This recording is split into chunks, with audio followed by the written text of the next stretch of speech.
안녕하세요. 오늘 수업은 회계와 세무의 관계에 대해서 살펴보겠습니다. 우리가 지난 시간까지 재무제표를 살펴봤는데요. 오늘은 이 재무제표와 세금, 참고로 여기서 얘기하는 세금은 이 소득에 대해서 부과되는 소득세를 의미합니다. 재무제표와 세금이 어떤 관계가 있는지, 그리고 회계상 이익과 우리가 살펴봤던 재무제표에 표시되는 회계상 이익과 이 세금 산출의 기초가 되는 세무상 이익의 차이가 있는 경우에 그 차이를 조정하는 세무조정의 개념을 살펴보겠습니다. 결국 이 재무제표의 작성은 세금 산출의 출발점임을 이해하는 것이 오늘 수업의 목표입니다. 자, 오늘 수업도 시작해 보겠습니다. 회계 이익과 소득세의 관계를 살펴보겠습니다. 손익계산서에는 수익과 비용이 표시되고 수익에서 비용을 차감한 이익이 산출됐습니다. 수익은 벌어들인 돈, 비용은 벌기 위해 쓴 돈.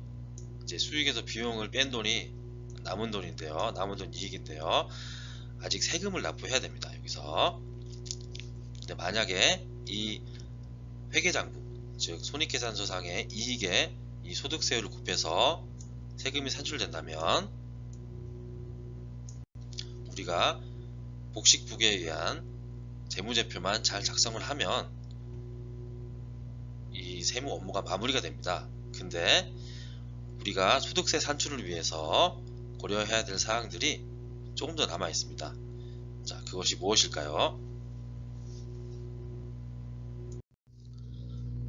소득세는 회계상 이익이 아닌 세무상 이익을 기준으로 산출됩니다. 지금까지 우리가 학습했던 회계의 영역과는 조금 차이가 있는 세무의 영역이 존재합니다. 즉, 소득세 산출을 위해서는 세무상 수익에서 세무상 비용을 차감한 세무상 이익이 필요합니다. 세무상 수익에서 세무상 비용을 차감한 세무상 이익이 필요합니다. 그럼 이 세무상 이익은 어떻게 구할 수 있을까요?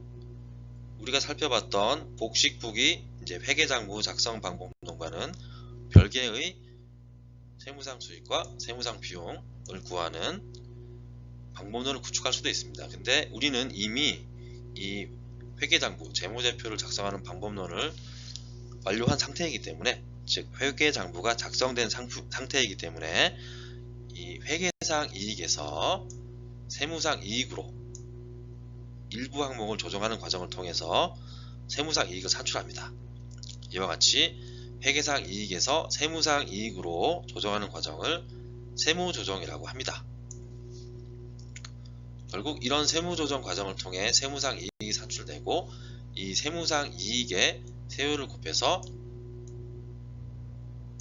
소득세가 산출됩니다. 자, 회계와 소득세의 관계를 정리해보면 회계상 이익을 출발점으로 회계상 이익은 우리가 살펴봤던 재무제표에 표시가 되고요. 금방 말씀드린 세무조정을 통해 세무조정은 회계상 수익 비용을 세무상 수익 비용으로 조정을 해서 세무상 이익을 구하는 과정입니다. 이런 세무조정을 통해 세무상 이익이 산출됐습니다. 그리고 이 세무상 이익에 소득세율을 곱해서 소득세가 산출됩니다. 이러한 절차를 취하고 있습니다. 세무조정은 어떻게 하는 것인지 세무조정 방법론을 살펴보겠습니다. 회계상 수익 대문자 ABC와 회계상 비용 소문자 ABC가 회계장부에 포함되어 있는 상황입니다. 이 중에서 먼저 대문자 C는 세무상 수익이 아니고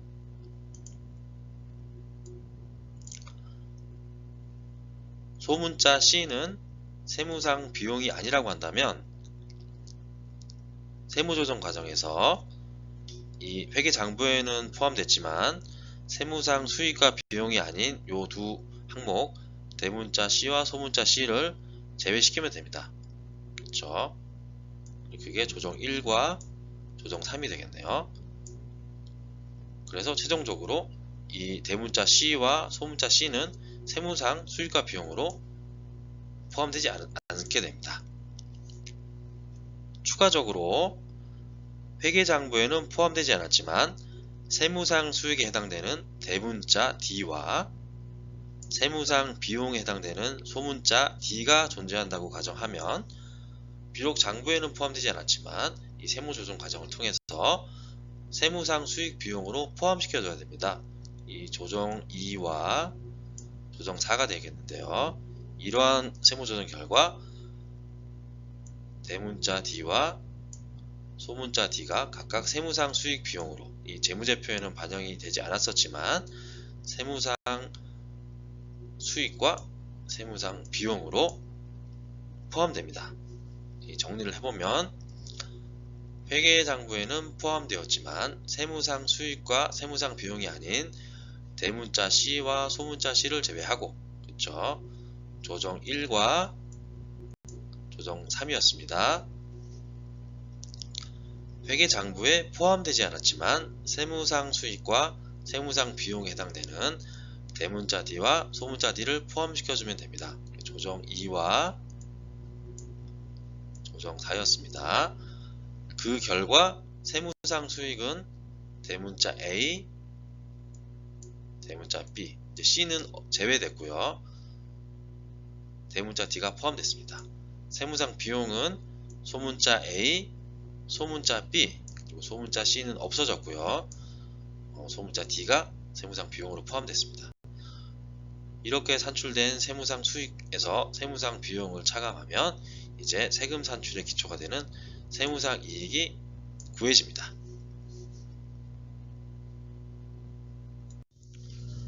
세무조정 예제를 살펴보고 오늘 수업을 마무리하겠습니다. 사업자 X의 소득세와 세금 납부 이익을 산출해 보겠습니다. 회계장부가 작성이 되어 있습니다. 회계상 수익은 900원, 회계상 비용은 600원, 그래서 회계상 이익은 300원입니다. 이 중에서 이 수익 900원 중에서 세무상 수익으로는 인정되지 않는 금액 대문자 C 200원이 존재하고, 장부에는 포함되지 않았지만 세무상 수익에 해당되는 대문자 D 100원이 존재한다고 가정하겠습니다. 그리고 비용 600원 중에서 세무상 비용으로는 인정되지 않는 소문자 C 300원이 존재하고요. 장부에 포함됐지만 세무상 비용으로 인정되지 않는 소문자 C가 있고요. 장부에는 포함되지 않았지만 세무상 비용에 해당되는 100원, 즉 소문자 D가 존재한다고 가정하겠습니다. 편의상 세율은 10%로 가정하고요. 자, 우리 이제 세무조정을 통해서 세무상 이익을 구해보겠습니다. 먼저 이 회계상 수익에는 포함됐지만 세무상 수익이 아닌 200원 요 대문자 C가 존재한다고 했습니다. 그렇죠? 이건 세무상 수익이 아니기 때문에 제외시켜주면 됩니다. 조정 1번이고요. 장부상 수익으로는 포함이 안됐지만 세무상 수익에 해당되는 100원이 대문자 D가 존재한다고 했습니다. 그래서 이 100원을 세무조정을 통해 더해주면 됩니다. 결국 세무상 수익은 A와 B는 차이가 없기 때문에 400원, 300원 동일하고요. 대문자 C는 없어졌습니다. 세법상 수익이 아니기 때문에.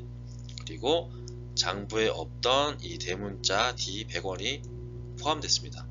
그래서 세무상 수익은 800원으로 산출됐습니다. 결국 회계상 수익 900원이 세무조정을 통해 800원으로 조정됐습니다.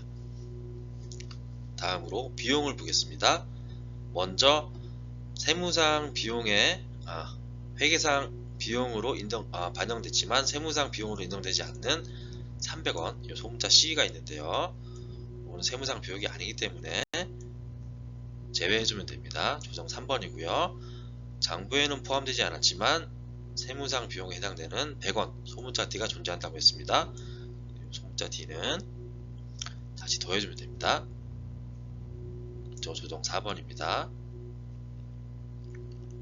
그러면 우리 이 4개 항목이 다 조정이 된 거죠. 자, 결국 세무상 비용은 소문자 A와 B는 차이가 없어서 금액이 동일하고요. 자, 세법상 비용이 아닌 소문자 C 300원은 없어졌고, 장부에 없던 이 소문자 D 100원이 세법상 비용에 해당되기 때문에 포함됐습니다. 그래서 세무상 비용은 400원이 노출되고, 결국 이 회계상 비용 600원이 세무조정을 통해 400원으로 노출됐습니다. 결국 세무상 이익은 세무상 수익 800원에서 세무상 비용 400원을 뺀 400원이 노출됩니다. 이거는 결국 회계상 이익 300원에서 세무조정을 통해 세무상 이익 400원이 도출된 결과입니다. 세무상 이익이 산출되면 세율을 곱해서 세금이 도출됩니다. 세금 40원이 도출되고요. 이렇게 산출된 세금 40원은 다시 장부에 반영이 돼서 세금 차감 전 이익 300원에서 이 세금 40원을 차감하면 세금 산출 후 최종 이익 260원이 도출됩니다. 자, 이번 시간에는 회계와 세무의 관계를 살펴봤는데요. 다시 한번 정리해보면 회계상 이익에서 세무조정을 통해 세무상 이익이 산출됩니다. 이 세무상 이익에 세율을 곱해서 세금이 도출됩니다. 그래서 결국 이 세금 산출을 위해서는 회계장부 작성이 출발점이 됩니다. 자, 다음 시간에는 개인사업자에게 부여된 장부 작성 의무와 장부를 작성하지 않은 경우에 세무상 이익 산출 방법, 그리고 이와 관련된 세법상 이익과 불이익을 살펴보도록 하겠습니다.